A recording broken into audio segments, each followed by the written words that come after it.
और नारद भक्ति सूत्र जब शुरू होता है तो उसका पहला जो जो सूत्र है वो है अथा तो भक्तिम व्याख्यास्यामः। जैसे अद्वैतवाद में होता है ना, अथा तो ब्रह्म जिज्ञासा, ऐसे ही नारद भक्ति सूत्र में आता है अथा तो भक्तिम व्याख्यास्यामः।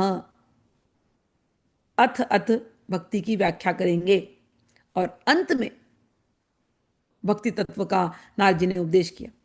इसमें 84 श्लोक, मतलब 84 लाख योनियों को कट, अगर कोई इसको समझ जाए तो 84 लाख योनियां, 84 श्लोक 84 लाख योनियों से आपकी मुक्ति मिल जाए।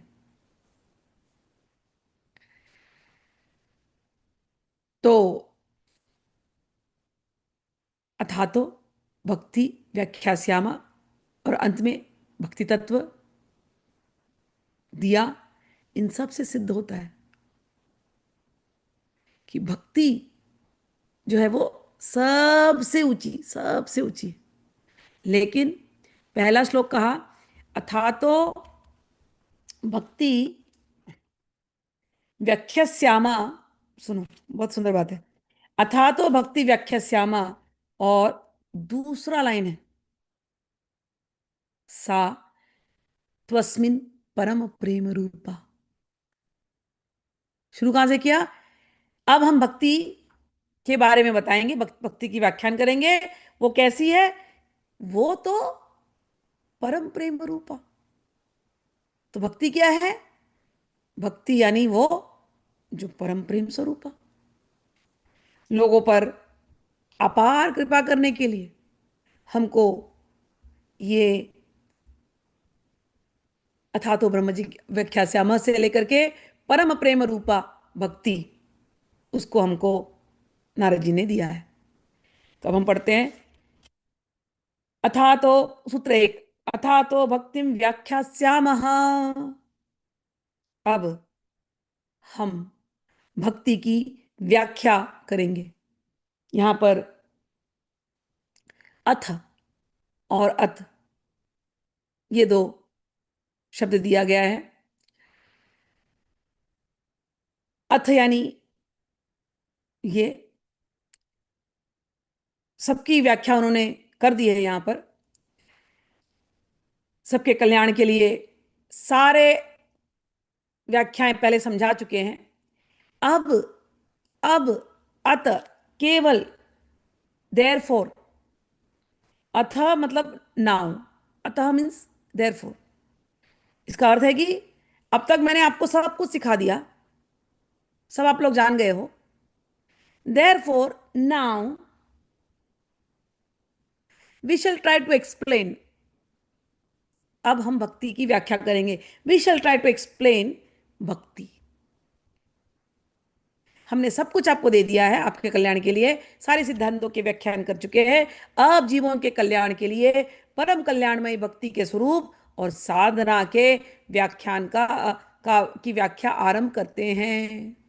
और आरंभ करते ही बोलते हैं कि सातु अस्मिन प्रेम परम प्रेम रूपा।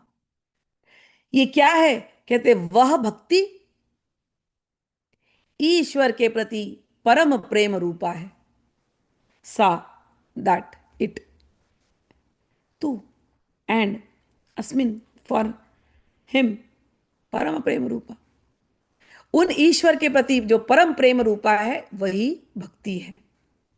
भक्ति के अनेक प्रकार बतलाए गए, लेकिन नारद जी जिस भक्ति की बात कर रहे हैं, जिस भक्ति की व्याख्या कर रहे हैं, उसका केवल एक ही है, प्रेम स्वरूपा भक्ति। भगवान में अनन्य प्रेम हो जाना, आएगा ये अनन्य की भाषा। अनन्य प्रेम हो जाना यही भक्ति है। ज्ञान कर्म सभी साधनों से रहित होकर के, सब ओर से डिजायर्स को खत्म करके, कामनाओं को खत्म करके, चित्त को पूरी तरह से 100% वन पॉइंटेड अटेंशन पूरे भाव से भगवान में लगा देना, उसी को भक्ति कहते हैं। जगत के समस्त पदार्थों से, जगत तो है ही लोक, लेकिन परलोक यानी स्वर्ग आदि लोकों की भी लालच। कहते हैं परलोक से में भी अगर तुम्हारी कोई इच्छा है, उससे भी।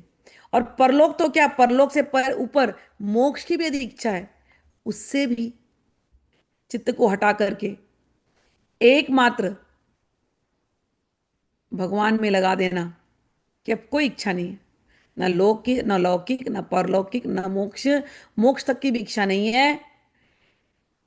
ऐसे बिल्कुल इच्छा रहित होकर के अपने प्रेमास्पद भगवान में अपने चित्त को लगा देना, सभी से ममता आसक्ति निकाल करके केवल एक ही आसक्ति, बस भगवान से और किसी से नहीं। भगवान ही मेरे प्रिय हैं, मैं भगवान का हूं, भगवान मेरे हैं। इस स्थिति में रहना, इसी को अनन्य प्रेम कहते हैं कि अब मुझे और कहीं कहीं जाना नहीं है। अगर मन यहाँ वहां भटकता है तो भी भटकने का अर्थ यही है कि उस तरीके से देखो उसको, प्यूरिफाई करने के लिए, कि जितने जितने भी देवी देवता, गीता पढ़नी चाहिए इसलिए, कि जितने भी देवी देवताओं में मन तुम्हारा भटक रहा है, वो सब मेरे भगवान के ही हैं। कौन से भगवान? तुम्हें कृष्ण में प्रेम है तो कृष्ण ले लो। यहाँ तो हम नारद भक्ति सूत्र कह रहे हैं, तो यहाँ पर उन्होंने नाम नहीं लिया भगवान का, लेकिन वो कह रहे हैं उस परम प्रेमास्पद भगवान में लगा देना। गीता जब हम पढ़ते हैं तो गीता के हर श्लोक को वेद व्यास जी ने दिया है, भगवान उवाच, भगवान उवाच, भगवान उवाच। तो कोई मुझसे पूछेगा भगवान कौन, मैं कहूंगी गीता जी पढ़ लो। वो जो भगवान श्री कृष्ण 5,500 साल पहले आए थे, वृंदावन में थे, वही भगवान है। उन्हीं की पूरी व्याख्या की गई है। उनके प्रति भक्ति हो जाए, अनन्य रूप से भक्ति हो जाए, उनसे प्रेम हो जाए, बस यही भक्ति, यही भक्ति की व्याख्या है।